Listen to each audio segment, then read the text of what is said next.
అందరికీ నమస్కారం అండి. ఇట్లు మీ కృష్ణవేణి ఛానల్.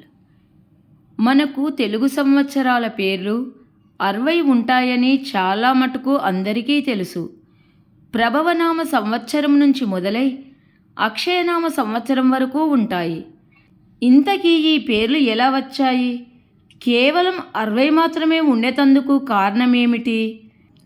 అసలు తెలుగు సంవత్సరాలకి నారదుడికి ఉన్న సంబంధము ఏమిటి అనేది ఓ పురాణ కథ ప్రాచారంలో ఉంది. ఒకానొక సమయంలో నారద మునీంద్రుడు తానంత గొప్ప భక్తుడు లేడని, తనొక గొప్ప త్యాగిని అని, సన్యాసిని అని చాలా గర్వంతో విర్రవీగుతున్నాడట. అప్పుడు నారదుడికి జ్ఞానబోధ చేయాలని భావించిన శ్రీ మహావిష్ణువు నారదునిని మాయ ఆవరించేలా చేసి ఒక సరస్సు దగ్గరికి తీసుకెళ్ళి అందులో దిగి స్నానం చేయమన్నాడట విష్ణుమూర్తి. నారదుడు అందులో దిగి స్నానము చేయగానే ఒక్కసారిగా పూర్వస్మృతిని మర్చిపోయి స్త్రీ రూపము ధరించాడు. అదే సమయంలో దారి తప్పి అక్కడకు వచ్చిన ఓ మహారాజును చూసి మోహించి వివాహము చేసుకొని 60 మంది పిల్లలను కన్నాడు నారదుడు. వారి పేర్లే ప్రభవ, విభవ, శుక్ల, చివరిగా అక్షయ. వారంతా ఒకరి తర్వాత ఒకరు యుద్ధంలో మరణిస్తుండటంతో పుత్రశోకంతో ఉండిపోయాడు స్త్రీ రూపంలో ఉన్న నారదుడు. సంసార సాగరంలో మునిగిపోయి అసలు తానెవరో మర్చిపోయాడు. ఆ సమయంలో నారదుడిని ఆవరించిన మాయను తొలగించాడు శ్రీహరి. ఇది సంసారమంటే అని జ్ఞానబోధ చేశాడట నారదుడికి శ్రీహరి. మరణించిన తన పిల్లల సంగతేమిటి అని అడిగిన నారదుడితో, నీ పిల్లలు 60 సంవత్సరాలుగా కాలచక్రంలో తిరుగుతుంటారు అని విష్ణుమూర్తి వరమిస్తాడు. అవే మన తెలుగు సంవత్సరాలుగా ప్రస్తుతము వాడుకలో ఉన్నాయి. ఇక ధర్మశాస్త్రం ప్రకారం చూసుకుంటే మనము సౌరమానంలో జీవిస్తూ ఉన్నాము. ఏదైనా బిందువును 360 డిగ్రీల కోణములో మనము చూస్తూ ఉంటాము. మనిషి ముందున్న కాలము 180 డిగ్రీలు ఉంటే వెనుక వైపు మరో 180 డిగ్రీలు ఉంటుంది.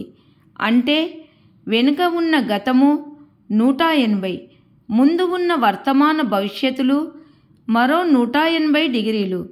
కృతయుగము, త్రేతాయుగము, ద్వాపర యుగాల్లో మానవుని యొక్క ఆయుర్దాయము 180 సంవత్సరాలు. అది కలియుగానికి వచ్చేసరికి కలి ప్రభావంతో 120 సంవత్సరాలకు పడిపోయింది. అందుకే 60 ఏళ్ళు పూర్తవగానే కొందరు షష్ఠి పూర్తి చేస్తారు. అంటే దీనర్థము మొదటి 60 ఏళ్ళు పూర్తవగానే లోక సంబంధ విషయాలు పూర్తయినట్లు భావించాలి. మిగిలిన 60 ఏళ్ళు ఆధ్యాత్మిక చింతనతో బతకాలని ధర్మశాస్త్రము మనకు చెబుతుంది. ఇక జ్యోతిష్ శాస్త్రం ప్రకారం తీసుకుంటే ద్విశతోత్తరీ దశ అనే ప్రమాణములో 120 సంవత్సరాలుగా సూచిస్తుంది. ఇలా రవి 6 సంవత్సరాలు మరియు చంద్రుడు 10 సంవత్సరాలు, ఇలా నవగ్రహాలు మన ఆయుర్దాయాన్ని పంచుకుంటే 120 ఏళ్ళు బతకాలి.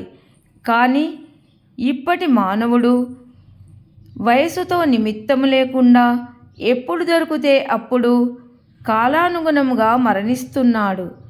60 సంవత్సరాలకు ఒకసారి మానవుడి మనోధర్మాలతో పాటు మానవ ధర్మాల విషయంలో మార్పులు సంభవిస్తాయట. మానవుడి బుద్ధి, శక్తి కూడా 60 ఏళ్ళు నిరాటంకంగా పనిచేస్తుంది. అక్కడి నుండి మానవ శరీరంలో మార్పులు సంభవిస్తాయి. క్రమంగా జ్ఞాపకశక్తిని కోల్పోతాడు. శరీరంలోని కండరాలు కరిగిపోతూ ఉంటాయి. 60 సంవత్సరాలలోపు మృత్యుశక్తి ఒకసారి ప్రభావం చూపుతుందని ఆధ్యాత్మికవేత్తలు చెబుతూ ఉంటారు. అంటే ఏదో విధమైన ప్రాణాపాయము దగ్గరి వరకు వచ్చి వెళుతున్నదని అర్థము. 60 సంవత్సరాల నుంచి ప్రతి 10 ఏళ్లకు మృత్యుశక్తి పలకరిస్తూనే ఉంటుంది. ఇక ప్రభవనామ సంవత్సరంతో ప్రారంభమైన తెలుగు సంవత్సరాలు అక్షయతో ముగుస్తాయి. అంటే మనిషి పుట్టిన సంవత్సరం నుంచి తిరిగి 60 ఏళ్ల తర్వాత అదే సంవత్సరము మొదలవుతుందన్నమాట. అప్పటి నుంచి మళ్ళీ బాల్య వ్యవస్థ మొదలవుతుంది. అంటే చిన్నపిల్లల్లా ప్రవర్తిస్తూ ఉంటారు. ఆ కారణముగా అవి తినాలని ఇవి తినాలని అడగటం, అలగడం, చిన్న చిన్న దొంగతనాలు చేయటం, ఎక్కువసేపుగా నిద్రపోవటం, చిన్న చిన్న విషయాలకే కోపం తెచ్చుకోవటం, ఆనందపడటం, కన్నీళ్లు పెట్టుకోవడం, ఇలాంటి బాల్యచేష్టలన్నీ 60 ఏళ్ల నుంచే నెమ్మదిగా ప్రారంభమవుతాయి. ప్రతి కొడుకు 60 సంవత్సరాలు వచ్చిన నాటి నుంచి తన తండ్రిని తన బిడ్డలతో సమానంగా చూసుకోవాలని ధర్మశాస్త్రము చెబుతుంది. 60 ఏళ్ల జీవితాన్ని ఎవరైతే ఆనందంగా గడుపుతారో వారి జీవితము ధన్యము. ఆ ధన్య జీవితపు జ్ఞాపకార్థమే పిల్లలు, మనవలు, బంధువులు, మిత్రులు అందరూ కలిసి షష్ఠి పూర్తి చేస్తారు. కథ సమాప్తం. నచ్చితే లైక్ చేయండి. అందరికీ ధన్యవాదములు.